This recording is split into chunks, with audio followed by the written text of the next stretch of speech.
We need to have a serious chat about the expectations of this team because UCLA just got worked by Cal on a neutral floor. That's not good.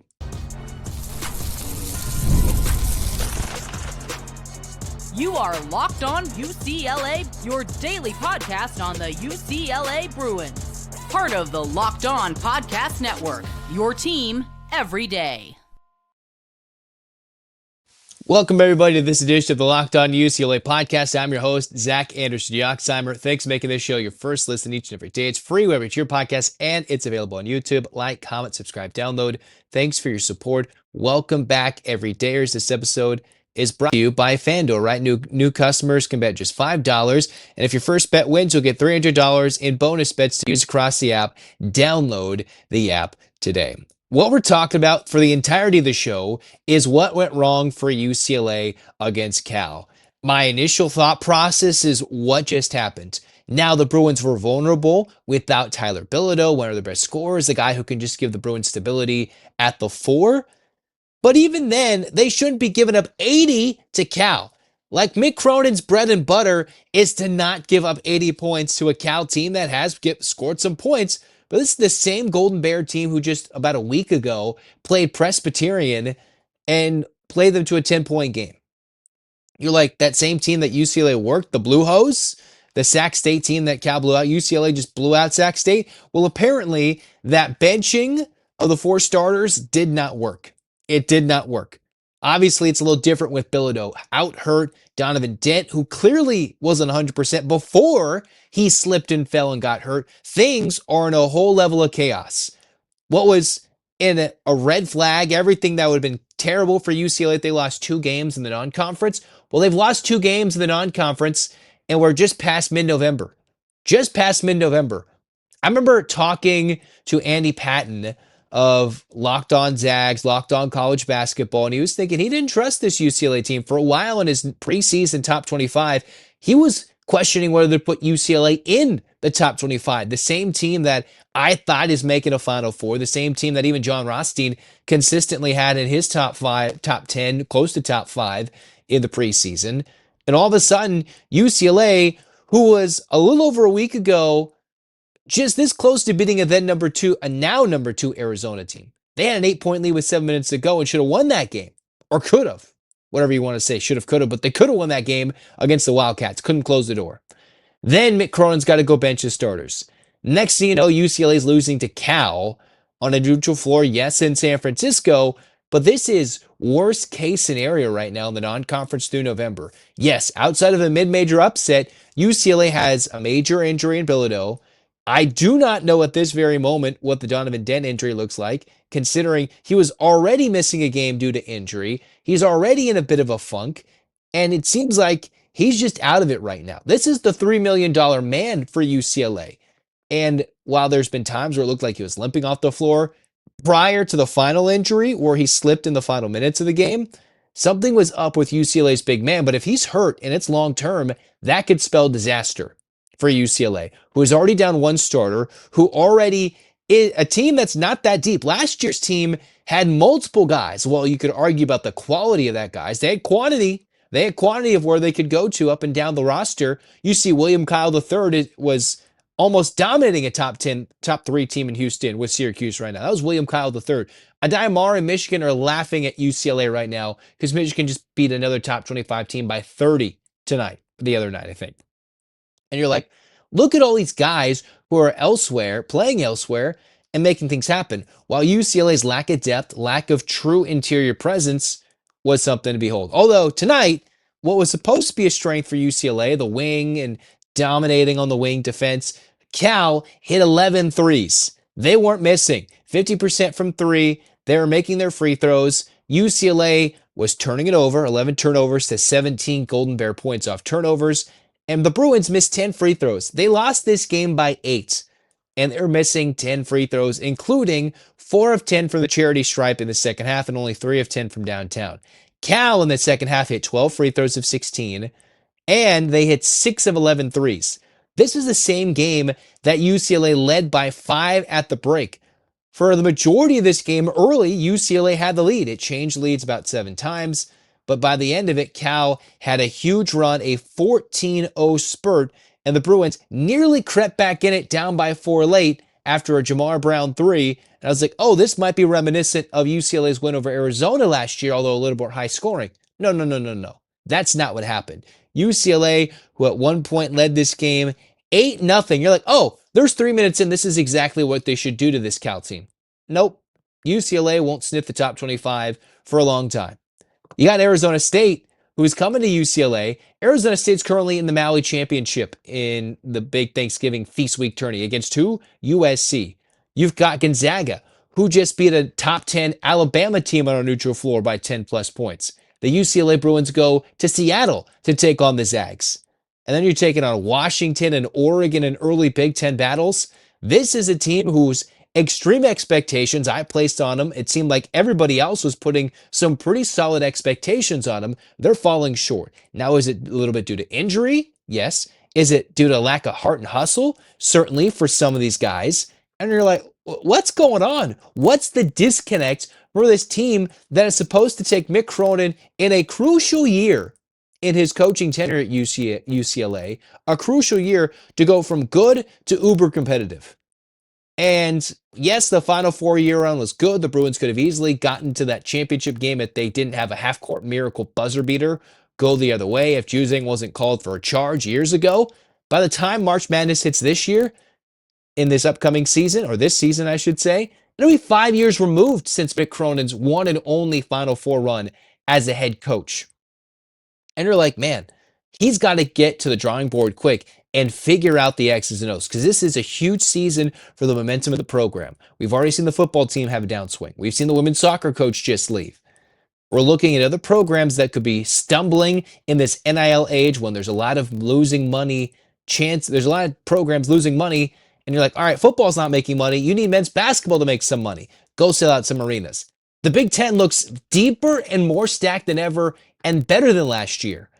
And UCLA, who was supposed to make incredible gains this year with just the addition of Donovan Dent, looks like they've made incremental gains while losing an immense amount of talent. If they just could have kept William Kyle III as their big man to go across with Xavier Booker, you're like, man, that could have been a nice combo game there. And instead, UCLA is losing 80-72 to Cal, a game that they led 8-0 right out of the gate. And then Cal's like, yeah, we're just going to make a bunch of threes. And it just changed. That is a big, big problem right now. We'll tell you more next on Locked On UCLA. Well, the NBA is back, and there's no better place to get in on the action than with FanDuel, the official sports betting partner of the NBA. And even if you missed the start of the game or you want to ride the hot hand, FanDuel's got live bets for everything who'll score next to fourth quarter comebacks. Plus, you can even combine those live bets into a same-game parlay for a shot at a bigger payout. Keeps every game exciting, especially when your team's making that late push. In this UCLA game against Cal, the Bruins are 8.5-point favorites prior to the game, according to FanDuel. And if you want to catch it late, you're like, oh, look at this hand. Well, you could have hedged your pregame bet and gone with Cal, depending on this one. That, if you know the inside, hey, go check it out, because right now FanDuel's giving $300 to new customers in bonus bets for your first $5 bet wins. Head to FanDuel.com to sign up and play your game with FanDuel, the official sports betting partner of the NBA.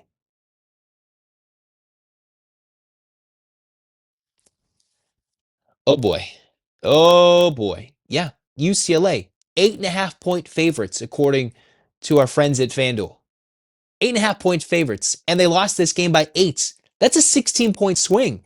Neutral site, home court, yes, that can all swing one way. UCLA down. No. The Bruins let Chris Bell go out there and hit 5 threes.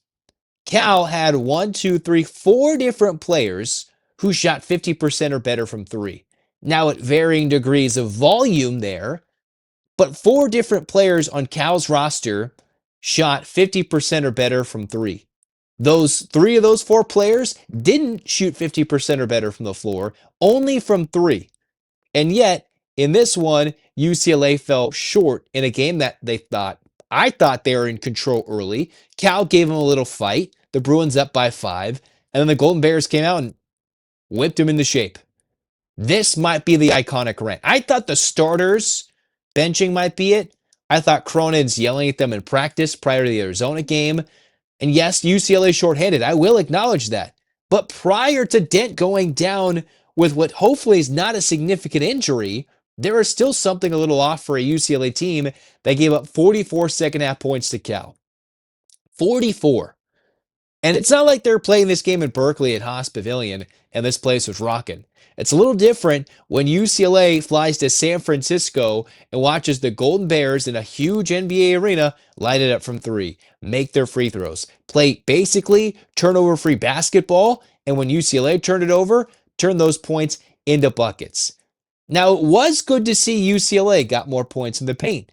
There's a lot more points off the bench because Donovan Dent was a little hobbled. You had Trent Perry have a breakout game against a pretty decent opponent. Cal could be a team that might even surprise in the ACC. I hope so. If not, UCLA's net ranking and tournament resume is going to tank. It absolutely will tank, and so will the ranking. It doesn't even matter. You lose 2 games before mid-November to Cal and then Arizona, and you're like, dude, those are both games UCLA had 8-point leads in, and the Bruins now have 2 losses. You can't be playing some of these teams, and yes, the ebbs and flow of a basketball game where you have a lead, it can shrink, it can evaporate, it can go back and forth. But the Bruins, at times against Arizona and at Cal, had some control.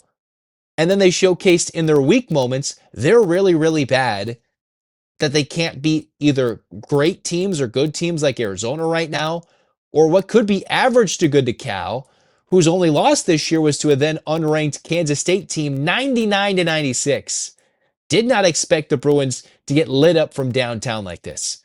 The only difference between UCLA and the Arizona game is that the Bruins did let Arizona shoot some threes, and other than Del Orso, the Wildcats missed those. So imagine if the Wildcats at the Intuit Dome were hitting their threes that the Bruins were doing while packing the paint to now allow Braden Burries or Koa Pete to get to the lane.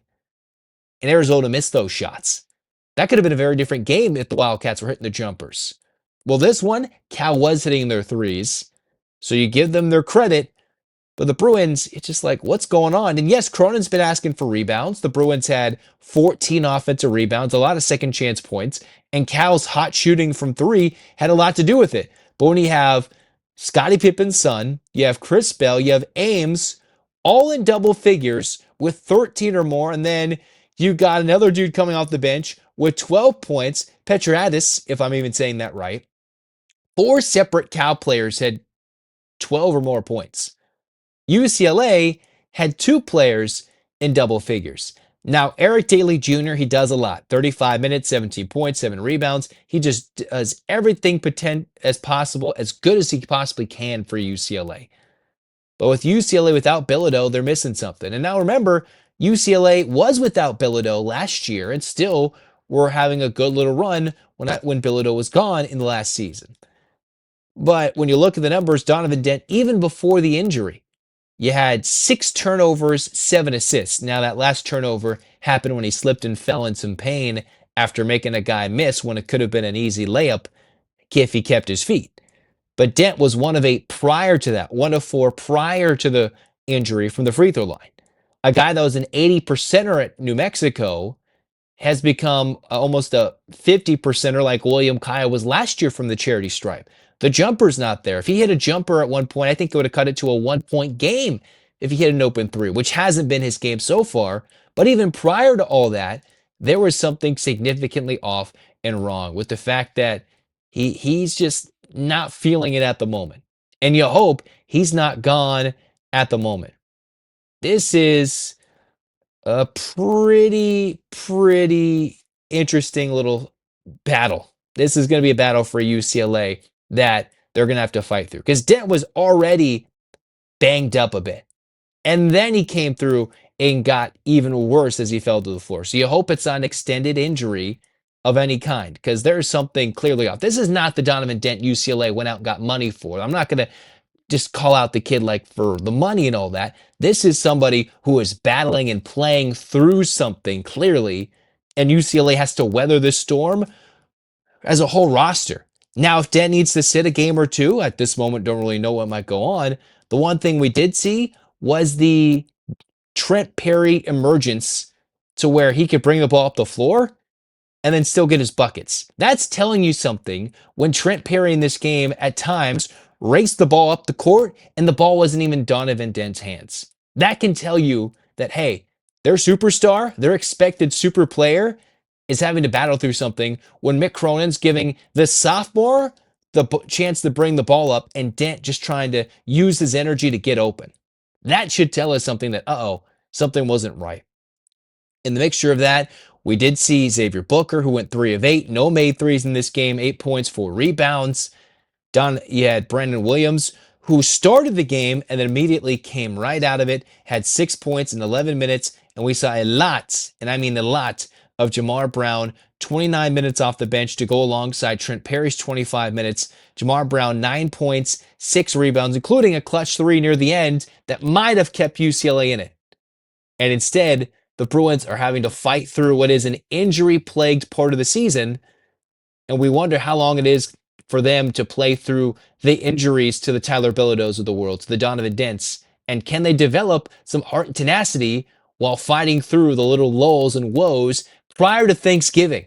Think about this. I thought maybe through December UCLA might have 2 losses, and that might be okay and mediocre. 2 losses prior to Thanksgiving, and the Bruins have to go back to the drawing board. I'll tell you what this means next for potential prospects into late December, into March, and what these losses mean for UCLA.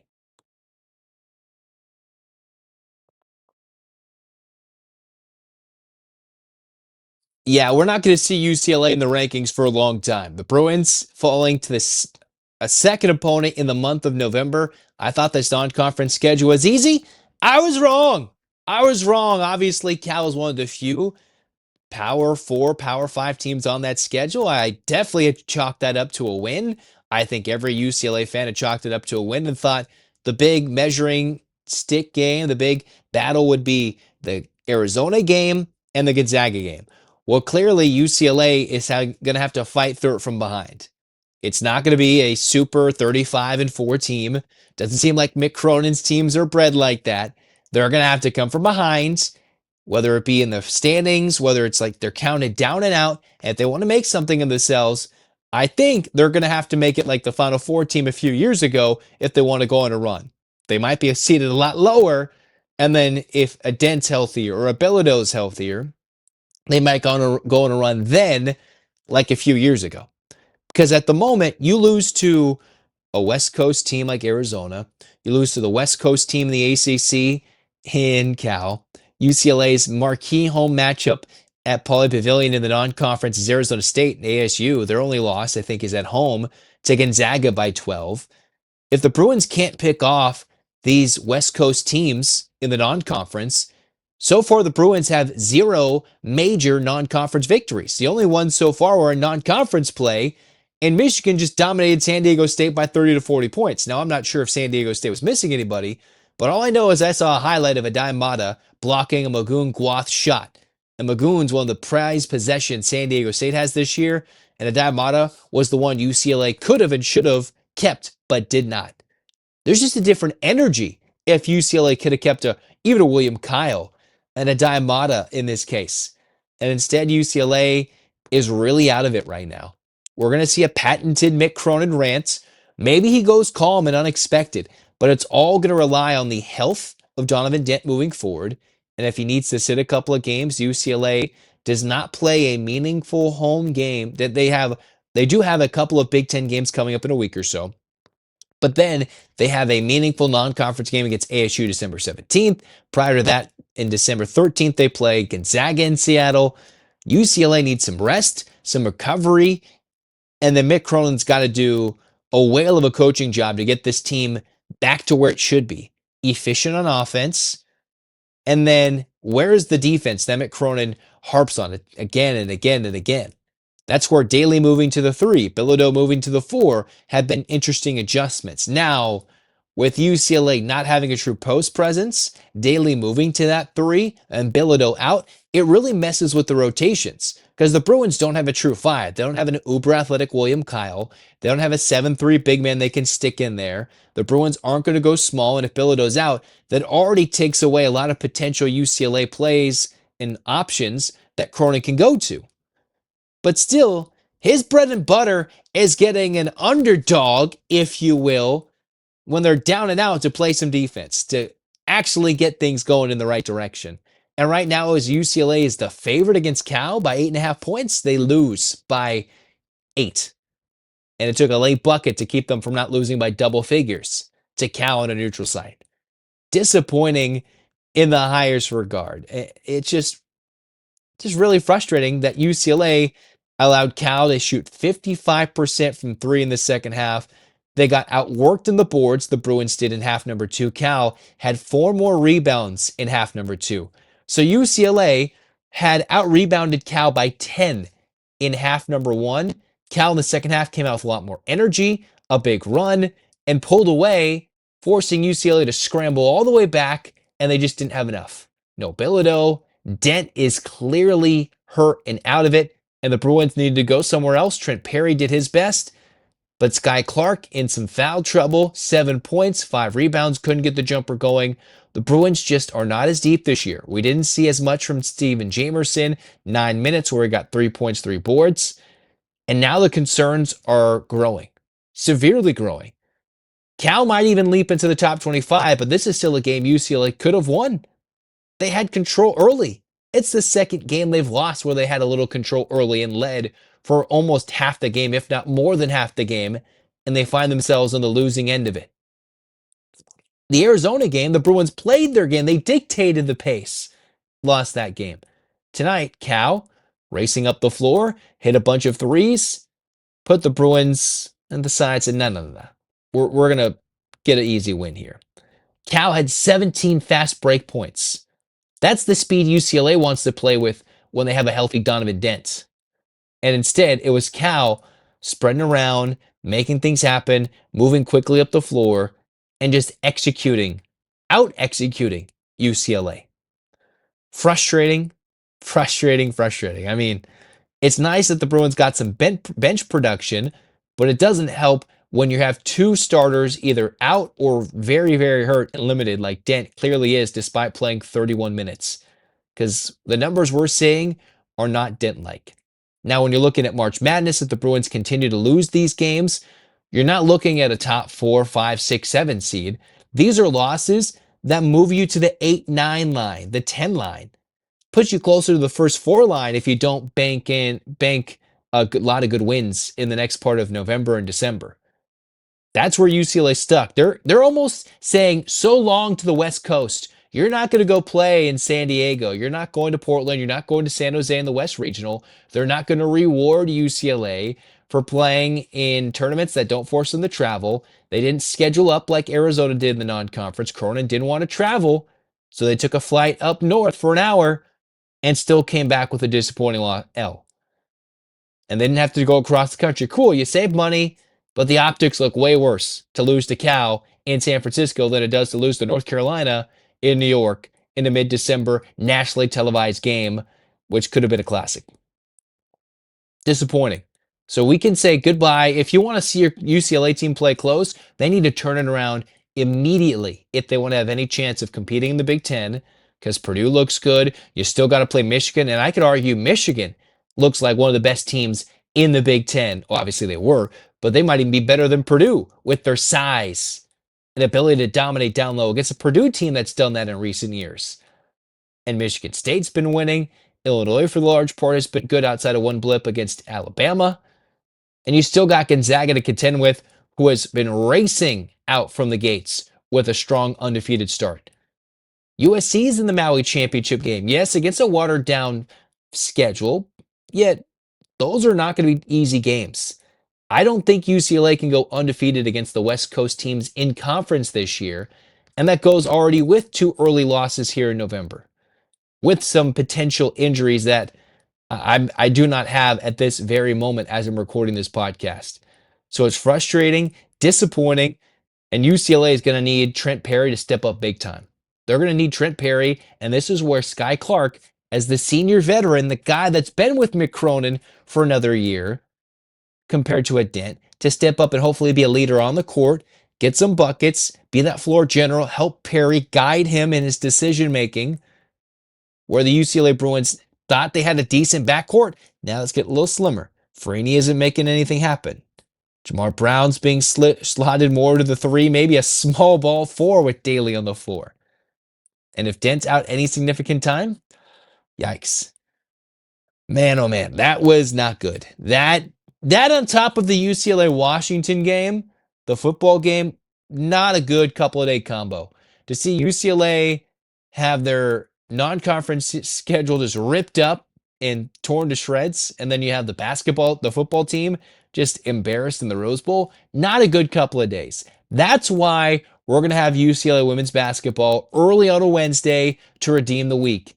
To redeem our feast week, we got the UCLA women who can hopefully beat Texas and take down South Carolina in what could be a Players Era Festival Championship game on Thanksgiving night. Number 2, potentially, but guaranteed to play number 4 in Vegas. I will talk about that and react to it in the next Locked On UCLA episodes, so get excited, get pumped. We will see some good basketball. It's because we got our number 3 ranked UCLA Bruins getting ready to take down, hopefully, the number 4 ranked Texas Longhorns. Until then, hands up, Bruins fans. 8 clap time, baby. And 1, 2, 3, 4, 5, 6, 7, 8. UCLA. UCLA fight, fight, fight. This has been Locked On UCLA. Zach signing off. Go Bruins.